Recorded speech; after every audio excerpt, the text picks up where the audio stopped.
السلام علیکم ورحمۃ اللہ وبرکاتہ۔ اجالا چاندنی امید اسلامک چینل سے میں آپ سے مخاطب ہوں۔ آج کی ویڈیو کا عنوان ہے اہل سنہ کے پانچوں مکاتب فکر کے مسلمانوں کی اصلاح و تنقید۔ سامعین کرام، میرے اہل سنہ مسلمان بھائیوں، بزرگوں، دوستوں، ماؤں، بہنوں، یاد رکھیں اور خوب جان لیں کہ اہل سنہ نبی آخر الزمان ختم المرسلین محمد بن عبداللہ الامین کی سنتوں، طرز عمل، طریقہ کار، گفتار و کردار، سیرت و صورت، عقائد و احکام، نظریات و افکار پر من و عن چلنے والوں کو کہتے ہیں۔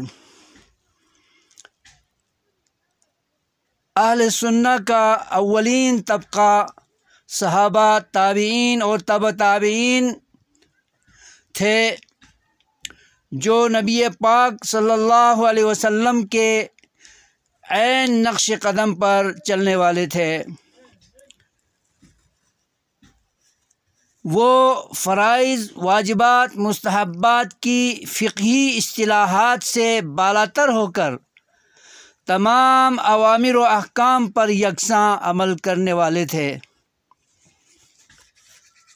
مسلمانوں، اہل سنہ صرف شیعہ مخالف نظریے اور عقیدے اور عمل کا نام نہیں ہے، مگر افسوس ہے کہ اس دور کے اہل سنہ صرف شیعہ مخالف طبقے کا نام لگ رہا ہے، کیونکہ اس دور میں اہل سنہ سے نسبت رکھنے والے نبی پاک صلی اللہ علیہ وسلم کی سنتوں کے تارک، نبی پاک صلی اللہ علیہ وسلم کے طریقوں سے متنفر، نبی پاک صلی اللہ علیہ وسلم کی سیرت و صورت کو اپنانے سے گریزاں، بلکہ فرائض، واجبات، عقائد کے تارک ہو چکے ہیں اور بدعمل بن چکے ہیں۔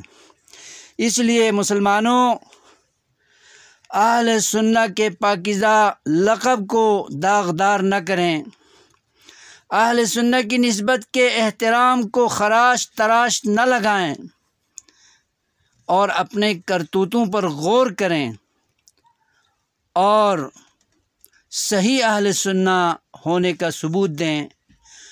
اللہ تعالی ہمیں ان نصیحتوں پر، اس تجزیے پر اور اس تبصرے پر غور کرتے ہوئے اپنے قبلے کو، اپنی سمت کو، اپنی جہت کو درست کرنے کی توفیق خیر اللہ عطا فرمائے۔ آمین۔ والسلام علیکم ورحمۃ اللہ وبرکاتہ۔